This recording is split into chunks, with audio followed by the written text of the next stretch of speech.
Juste avant 2024, je me suis dit que 2024 c'est mon année et que j'allais pouvoir me faire beaucoup d'argent, développer un produit SaaS et me trouver une copine. Wow, j'ai pu faire un de ces trucs. Je pense qu'on a tendance à mettre beaucoup trop de pression dans le futur et qu'on ne fait pas assez dans le présent pour permettre au futur de se réaliser. Donc au lieu de réfléchir par année, j'ai maintenant décidé de réfléchir par trimestre. Et cela pour deux raisons principales. Le trimestre, c'est pas tellement long, mais c'est aussi assez de temps pour permettre aux petits projets de se réaliser. Et en même temps, lorsque je n'arrive pas à accomplir l'objectif du trimestre, c'est pas comme si j'avais perdu l'année. J'ai encore beaucoup de temps pour me reprendre et aussi évaluer le progrès que j'ai fait, réitérer et continuer ma vie avant que 2024 ne finisse. Donc pour réussir 2024, j'ai développé un système simple qui me permettra de me prendre du point A au point B dans les 3 prochains mois. Et ce système se focalise principalement sur 3 aspects. Un, il faut que j'arrive à traquer mes finances, mes dépenses, les entrées d'argent. J'ai toujours eu ce problème-là. Je ne sais pas du tout où est-ce que mon argent part. J'ai de l'argent, mais dans quelques jours, je ne sais plus là où je l'ai mis et il n'y en a plus. Et dans le deuxième truc, c'est évaluer ce que j'ai fait dans le passé pour pouvoir itérer le processus et en même temps créer un truc pour le futur. Et le template de tout ce qu'on va faire dans cette vidéo sera disponible gratuitement dans la description. Donc pour aller un peu plus en détail dans les différents points qu'on va aborder, il y a 3 étapes.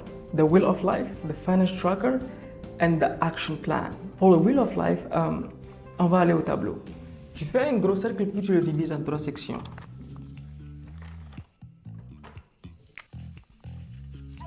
Family.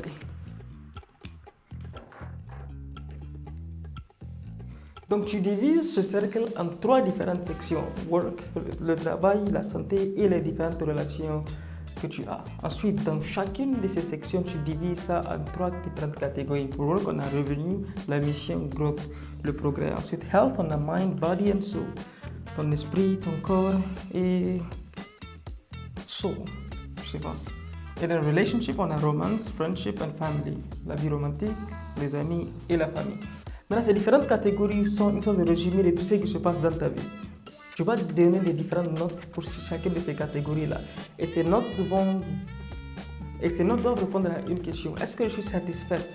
Est-ce que je suis satisfait de cette catégorie? Maintenant, qu'est-ce que ça veut réellement dire? Ça ne veut pas dire, oh, j'ai un objectif d'atteindre $1 million et puis je n'ai pas $1 million donc je ne suis pas satisfait. Non, mais est-ce que je suis réellement confortable? C'est ça que cela veut réellement dire.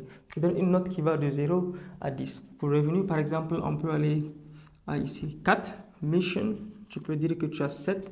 Growth, on peut dire 8. Donc ici, tu essaies de regarder où est-ce que tu veux réellement augmenter. Maintenant, par exemple, friendship, ici, friendship, j'ai 3, je décide, ok, peut-être dans les 3 prochains mois, je vais me concentrer spécifiquement sur comment est-ce que je vais rentrer en contact avec mes amis, comment est-ce que je veux nouer de nouvelles relations. Sur work, peut-être comment est-ce que je vais augmenter mes revenus. Sur health, comment est-ce que je vais prendre soin de mon corps. Donc, en fonction de ça, tu sais où est-ce que tu as été et tu peux avoir une idée de là où tu veux aller.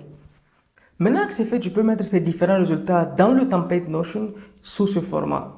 Pour les différents points qu'on a énoncés sur le tableau, voici comment est-ce qu'on va les catégoriser dans le Wheel of Life sur Notion. Et on peut voir le progrès qui est là, la satisfaction sur 10 et on peut voir les différents progrès qu'on peut faire. Maintenant, dans chacune des sections, vous allez juste choisir une seule catégorie sur laquelle vous voulez travailler. Par exemple, dans le point de la relation, je voudrais me focaliser sur mes amis et je vais les appeler chaque semaine. Donc j'avais commencé un truc qu'on appelle Friday Calls et j'arrive à appeler les membres de ma famille et mes amis en même temps. Sur le plan de la santé, j'ai décidé de me focaliser sur le body et donc perdre par exemple 5 kilos. Et sur le plan du travail, je veux atteindre $2000 par mois et pour le plan de growth, atteindre 1000 abonnés sur YouTube. Maintenant, je choisis parmi les deux et je me focalise sur un seul. Congrats, maintenant tu as écrit les différents objectifs, tu peux les copier dans la partie objectif spécifique.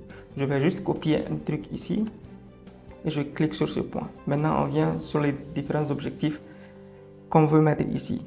J'ai dit que je voulais avoir 1000 abonnés sur YouTube. Qu'est-ce que j'ai maintenant? 720 quand je fais cette vidéo.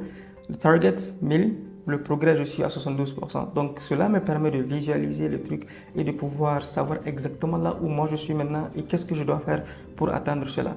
Maintenant, pour les objectifs, comme je l'ai dit, des blocs de 3 mois. La raison pour laquelle il faut faire les trucs en bloc de 3 mois, c'est parce que il faut utiliser la loi de Parkinson qui dit qu'une tâche prendra le temps qu'on lui assigne. Si aujourd'hui on te donne un exposé et on te dit de le faire en 1 mois, ça te prendra 1 mois pour faire l'exposé.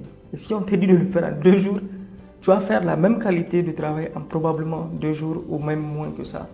Et la note ne va certainement pas être différente. C'est la raison pour laquelle je me focalise sur 3 mois. Et ici, il faut que ça soit extrêmement spécifique. Maintenant, il faut que tu t'assures que ce sont des actions, pas des résultats. Donc, il faut que tu te concentres sur les actions que tu contrôles, sans te préoccuper des résultats. Et justement, ce qui t'aidera à rester consistant pour à la fin avoir les résultats que tu désires tant. Maintenant, donc pour le faire, tu peux juste créer du temps chaque semaine pour ces différentes tâches de manière réaliste et continuer à charbonner. À la fin des 3 mois, il faut que tu revoies ce que tu as fait, évalue ton progrès. Mais avant les 3 mois, focalise-toi spécifiquement sur ces actions et ne sois pas distrait par le syndrome des choses qui brillent. Qu'est-ce que ça veut dire? C'est juste que quand tu vois un nouveau truc, c'est ça que tu veux essayer en pensant que c'est mieux que ce que tu as déjà établi. Donc maintenant, par exemple, pour cette vidéo, j'ai décidé de faire une sorte de action steps qu'il faut prendre. Il faut que je puisse faire 5 tests par semaine sur Instagram. Donc là, j'ai fait 6. Bon, mon objectif, par exemple, c'est 65. Et voilà le progrès que je suis en train de faire. Pour YouTube, il faut que je fasse une vidéo par semaine. Donc, il faut que l'objectif serait de faire 13. J'ai fait 3, je suis à 23%. Et voilà un peu comment je vais faire pour traquer tout ce que je suis en train de faire avec le progrès et tout. Et à la fin, le Finance Tracker. Finance Tracker, ça, ce ne sont pas mes vraies finances, j'ai juste mis ça, par exemple, juste pour vous montrer comment ça peut marcher.